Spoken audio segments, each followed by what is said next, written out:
Hello everybody and welcome to another one of our leadership training videos. In these leadership training videos, what I do is I take you through my own personal experience around leadership. What are the core skills that you need? What are the leadership traits that allow you to become a more effective leader, a more impactful leader, a more informed leader? Perhaps you're not yet a leader and therefore you're asking, should you be here? Well, of course, that's a personal choice, because whether you're a leader today or you want to be in the future, I just share some insights and thoughts as to what you actually need in order to create that environment around leadership, and perhaps even for you to look and see those leaders around you and either say, I'd rather not have that of him or her, I'd rather have this. So leadership is for different people at different stages in their career. You may be an entrepreneur, running your own team, your own business, a home business you've just created, but you have clients that are maybe around you. What is it that requires of leadership in order to be successful? My name is Chris Igwe. I have over 35 years experience leading, training and developing teams across Europe, Middle East and Africa, and primarily 5 major European markets. The topic we're going to talk about today is this. I want to ask a question, but I'm going to put it a different way. I'm going to state it, and then I'm going to leave you to answer it for yourself. So leadership requires sacrifice. Let's make no confusion around that. Leadership requires sacrifice. And therefore, as one question to yourselves is, are you ready for leadership? Are you ready to make that sacrifice? And maybe, and if you are already in a leadership role, fantastic. To what level have you or are you sacrificing? So have you sacrificed or are you sacrificing yourself in order to achieve and push beyond those limits to the next stage? So are you ready for it if you're not yet a leader? And the second is, and maybe this is a more important question, are you built for it? Are you built for it? So can you take it? Because in some cases, people are ready for it, but they're not necessarily built for it. And let's use a simple example. It could be that you are an athlete of some description, okay? You're ready to become champion at whatever you're doing, but maybe you're not built for it in the sense of maybe you don't have the weight, you don't have the speed, you don't have the muscle. Maybe your diet isn't suited to what you need to do. Maybe there are different techniques that you need to learn. And that will all help you to build yourself to become whatever that is required to be that kind of an athlete. So leadership requires sacrifice. And I put it in red deliberately, of course, because it can be burning, it can be painful, it can be incredibly demanding. So what is sacrifice? I'll just give you a few examples that I see, and you can add to these as well. So these are not exhaustive. When I do these training videos, I cannot, of course, go through everything in an exhaustive manner, and I like you to think for yourself as to what you believe are the answers to the questions, or you populate those answers with my own. So one of the first ones, I've taken the more simple ones, if you like, in terms of sacrifice. And one is long hours. In general, you would put in long hours. It could be long hours in a day. It could be long hours over a period of time to get something done. But there'll be long hours. This is not a 9-to-5 position. You really have to devote the hours. You may give up lunch breaks. You may have to get in early. I know that when I was in one of my positions, I would be the second person in. I had my own team, my own department to run, but I would be the second person in the office at 7:30 in the morning. And the only other person in the office at the time was the CEO, my direct boss. It was fun to see who would park first. So we were the first ones in. I wasn't trying to prove anything. It wasn't about me being in at the same time as my boss, quite the contrary. That had absolutely no bearing on my choice and decision. But there were things that I had to do. I needed good couple of hours, hour and a half minimum, before the team started coming in and my department started filling up.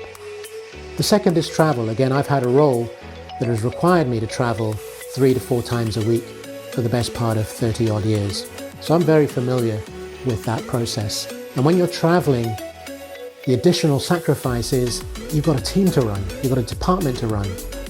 So it's not like you're there sitting and enjoying the freedom of travel. No, you've still got to manage the work back in the office and everything else going on around. So travel is one of the sacrifices, especially when you look after several different markets as I did. You'll have phone calls, you'll be on phone calls, maybe in the evening, maybe in the morning, maybe at night. In today's world of Zoom, in different time zones, as the world gets smaller and you're dealing with the US, West Coast, and you're dealing with China, I've been up at 5 in the morning to connect a call between China and LA, because that was the only time, which means I've got to be up at 4, so my call is at 5. So these are sacrifices you have to make to bring everything together. Phone calls, meetings, perpetually. Reports, inevitably. You'll have lots of reports, maybe more reports than you care to do. You have to do them, get them ready, on time. And these will be part of the long hours, perhaps, in the preparation. You may have to, and I've done that as well, give up your weekends. Now, it got to a point where, being sufficiently in a leadership position and role, I didn't have to and chose not to give up my weekends because I ring-fenced my weekends for my family and other things I want to do. But you then give up your weekends as well.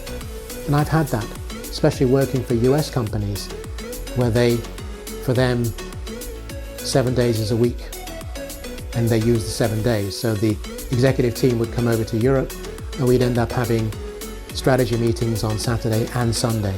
So your weekends are completely not your own.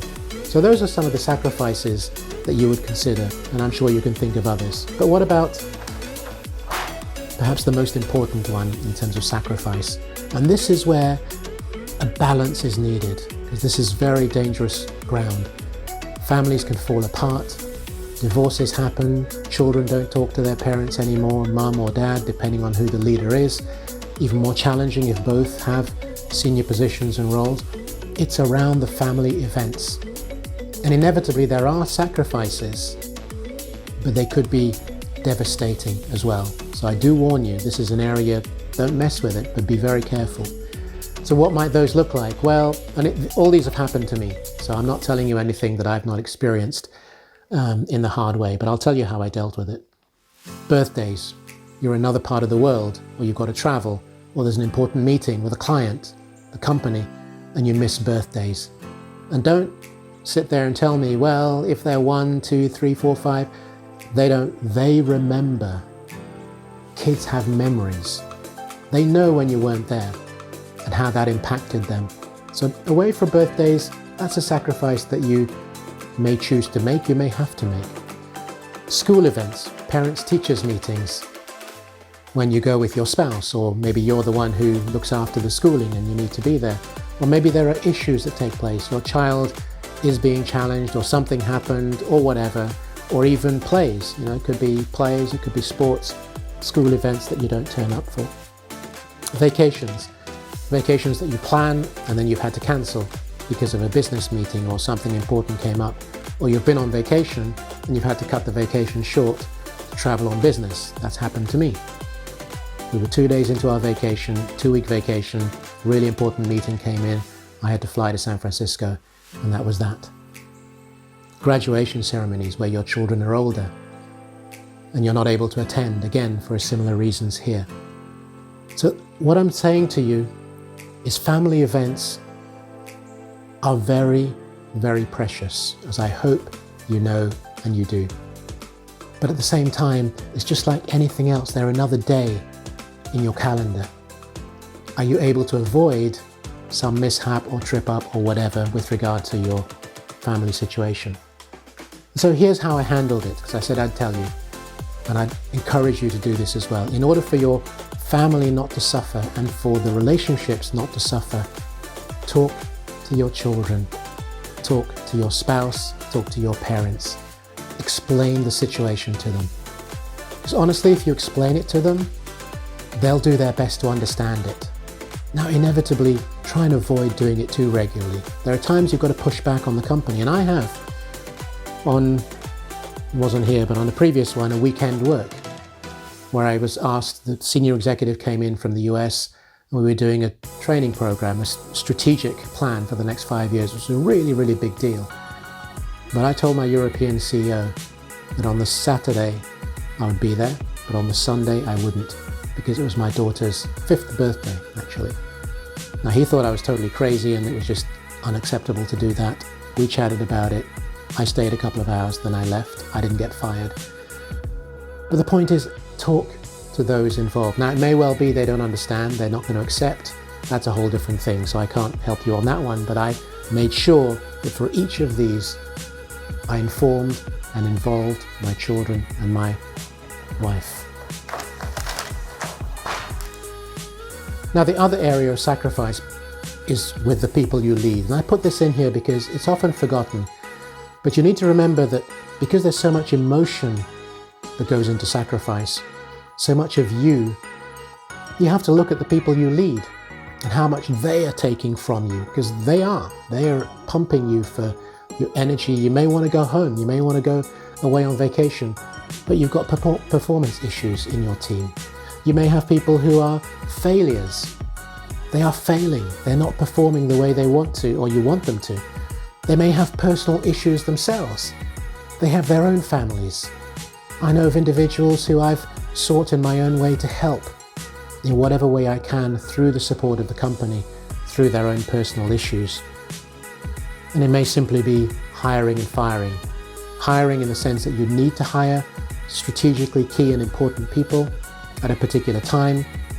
Maybe you're on vacation whilst that person is being hired. That's happened to me on 2 occasions. How do you manage that at a distance?